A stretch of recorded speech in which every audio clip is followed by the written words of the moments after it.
La loi de l'effort inverse, l'art de ne pas s'en faire, à écouter en faisant autre chose. La force qui naît du désintérêt. Il existe une angoisse silencieuse qui serre la poitrine de celui qui s'efforce au maximum pour contrôler chaque résultat. Et en même temps, sans son corps épuisé par la tension de maîtriser l'incontrôlable, vous poussez contre le courant, essayant de dompter les événements, et vous découvrez que plus vous appliquez de force, plus la réalité devient insaisissable. Sénèque comparerait cela à pousser l'eau. Pousser l'eau encourage son retour, céder au flux rend la traversée plus légère. Dans cette invitation à la douceur, la loi de l'effort inverse se révèle comme un appel à l'acceptation active. Épictète murmure que ce ne sont pas les choses qui nous troublent, mais le poids que nous leur attribuons. Chaque fardeau que nous portons est le fruit de la valeur que nous accordons à ce qui est hors de notre portée. Et maintenant, plane la provocation. Et si le plus grand acte de pouvoir était simplement de lâcher prise sur ce qui ne dépend pas uniquement de vous? 1. La blessure cachée du « je dois tout contrôler ». Dans chaque geste réfléchi, chaque plan méticuleusement élaboré, une graine d'angoisse germe selon la conviction que si quelque chose échappe à votre commandement, toute la structure s'effondrera. Vous ressentez un serrement à la poitrine lorsque vous réalisez que l'obligation est devenue un fardeau, une armure invisible qui comprime les épaules et draine l'énergie qui autrefois coulait avec légèreté. Ce vide ronge comme l'érosion d'une roche lente et insistante, laissant apparaître des fissures dans la motivation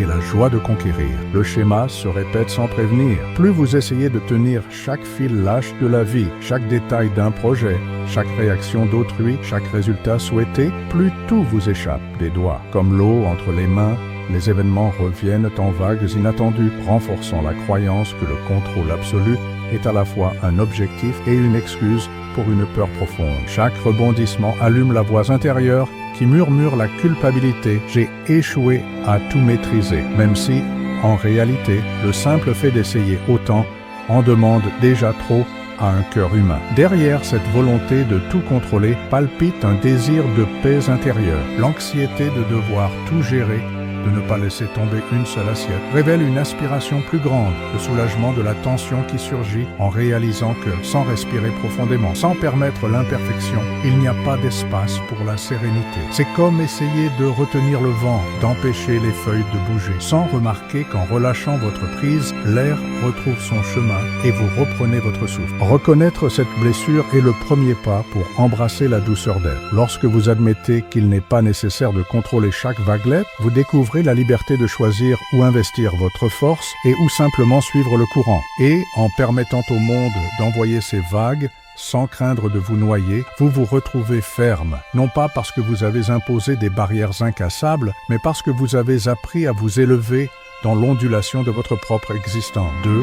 Le stoïcien mal compris, effort contre lâcher prise. Dans de nombreuses traditions, l'effort maximal est célébré comme un synonyme de vertu, comme si la mesure de la valeur humaine était directement liée à l'intensité de chaque poussée contre l'obstacle. Vous ressentez la pression dans la poitrine en croyant que plus vous contracterez vos muscles mentaux, plus vous deviendrez digne du résultat souhaité. Cependant, cette impulsion incessante peut déformer l'essence stoïcienne, transformant la force intérieure en tension inutile, car tout mur n'a pas besoin d'être abattu par la force brute. Sénèque avertissait que l'âme sereine ne se jette pas contre le mur, elle trouve la porte qui s'ouvre au souffle du temps. Cette métaphore révèle que la vraie sagesse ne consiste pas seulement à frapper avec vigueur, mais à percevoir le bon moment pour faire une pause, observer et attendre que le contexte lui-même s'ajuste à votre chemin. L'effort, sans l'élément du lâcher-prise conscient, risque de générer épuisement et frustration, car il ignore la fluidité naturelle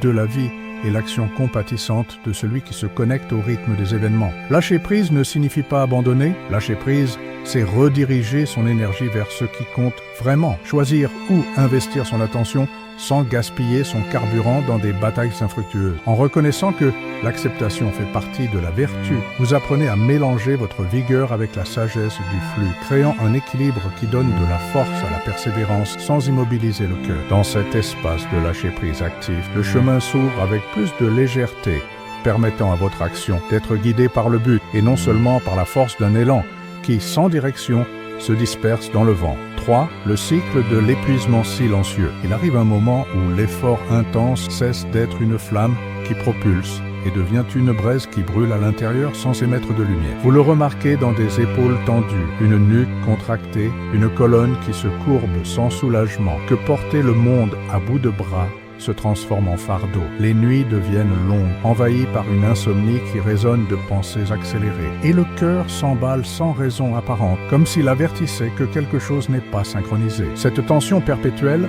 mine la créativité, anesthésiant la spontanéité, jusqu'à ce que chaque jour semble un combat interne mené contre soi-même. Quand chaque matin se lève enveloppé de fatigue, même les tâches les plus simples exigent un effort herculéen. Le café amer parcourt à peine l'œsophage, car l'esprit répète déjà des scénarios futurs, projetant des objectifs inatteignables qui se dressent comme des montagnes infranchissables. Vous vous retrouvez à lutter contre des fantômes de productivité, sentant la culpabilité grandir plus vite que n'importe quel résultat obtenu. Et dans cette danse épuisante, l'énergie dépensée pour maintenir la performance ralentit le rythme de la vie elle-même, comme une rivière qui, surchargée, ne trouve plus la force de continuer son. Le cycle se referme lorsque, même épuisé, vous insistez pour faire le pas suivant, en poussant la porte qui persiste à rester fermée. Chaque nouvelle tentative renforce la croyance que la barrière infranchissable est votre faute, et le corps répond par des maux de tête constants,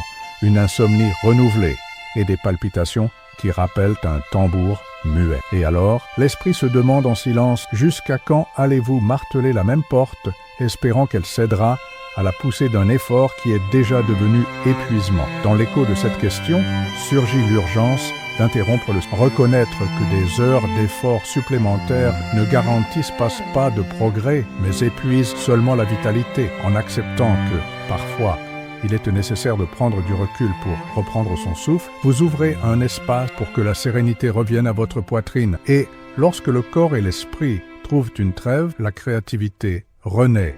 L'inspiration coule et la volonté de vivre s'aligne à nouveau sur le but qui a motivé l'effort initial. 4. Pratique stoïcienne, le rituel de la main ouverte. Au réveil, sentez le poids du lit fraîchement abandonné et le léger picotement du corps s'éveille à un nouveau jour. Inspirez doucement, remplissant votre poitrine d'air, et en expirant, imaginez la paume de votre main s'ouvrant comme une fleur qui laisse échapper un pétale au vent, libérant intérieurement toute anxiété, toute préoccupation et toute attente qui insiste à s'accrocher. Ce geste symbolique, répété pendant 2 minutes, enseigne au corps et à l'esprit à ne pas se contracter face aux tensions, mais à accueillir le flux de la vie, les mains ouvertes et le cœur léger. Au cours de la journée, chaque fois que vous sentez le serrement d'un contrôle excessif ou le poids d'un résultat hors de votre portée, fermez les yeux un instant, respirez et visualisez à nouveau cette main ouverte, relâchant l'objet imaginaire qui vous retient. À la fin de la nuit, dans un moment de silence, notez en quelques lignes une situation dans laquelle vous avez permis au désintérêt de guider le dénouement. Peut-être avez-vous cessé de contrôler un dialogue et découvert une meilleure solution, ou avez-vous fait confiance au temps et vu le problème se résoudre sans effort. Enregistrer ce dénouement inattendu mais tranquille renforce l'apprentissage que lâcher la corde ne signifie pas tomber dans le vide, mais lever l'ancre intérieure, permettant au bateau de votre vie de se déplacer plus légèrement vers ce qui compte vraiment. 5. Métaphore révélatrice, le marin et la marée. Imaginez un navigateur expérimenté qui, face à des vents contraires, n'insiste pas à ramer de toutes ses forces contre les vagues, mais ajuste ses voiles pour laisser le courant guider le bateau avec légèreté. Le marin sage connaît le pouvoir de la marée. En coopérant avec les forces extérieures, il gagne en vitesse sans usure inutile, sentant la coque glisser sur l'eau avec grâce au lieu de lutter contre le chaos liquide. Cette image évoque l'art de ne pas s'en faire,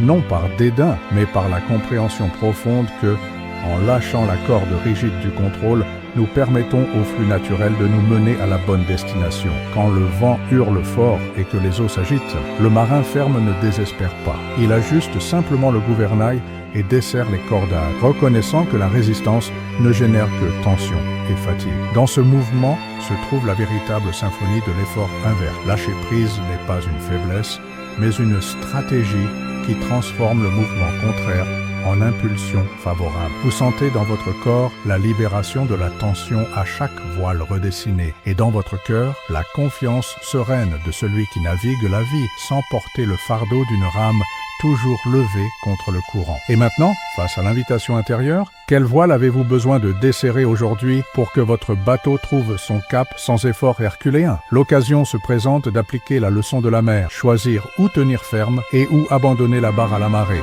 afin que le chemin se révèle avec plus de clarté et moins d'usure, guidé par l'harmonie entre votre pouvoir de choix et la sagesse du lever l'ancre de l'âme. Sénèque nous avertit que rien n'est aussi lourd qu'une âme qui porte l'incontrôlable, et ces mots résonnent comme une douce invitation à choisir où placer votre engagement. En comprenant la loi de l'effort inverse, vous découvrez que la fragilité d'essayer de trop retenir pèse plus lourd que le courage de lâcher ce qui ne vous appartient pas. Marc Aurèle rappellerait que vous avez le pouvoir sur vos réactions, pas sur les événements, soulignant la liberté sereine qui naît lorsque vous vous détachez de ce que vous ne contrôlez pas et vous concentrez sur ce que vous pouvez transformer. Chaque fois que l'esprit coupe le moteur du contrôle excessif et se laisse porter par le courant bien dirigé, une avancée silencieuse naît qui résonne dans la tranquillité de votre être. Et maintenant, en réfléchissant à l'image du marin qui ajuste les voiles en harmonie avec la marée, la question finale émerge, résonnant au plus profond. Et si, au lieu de lutter contre la marée, vous appreniez à la surfer?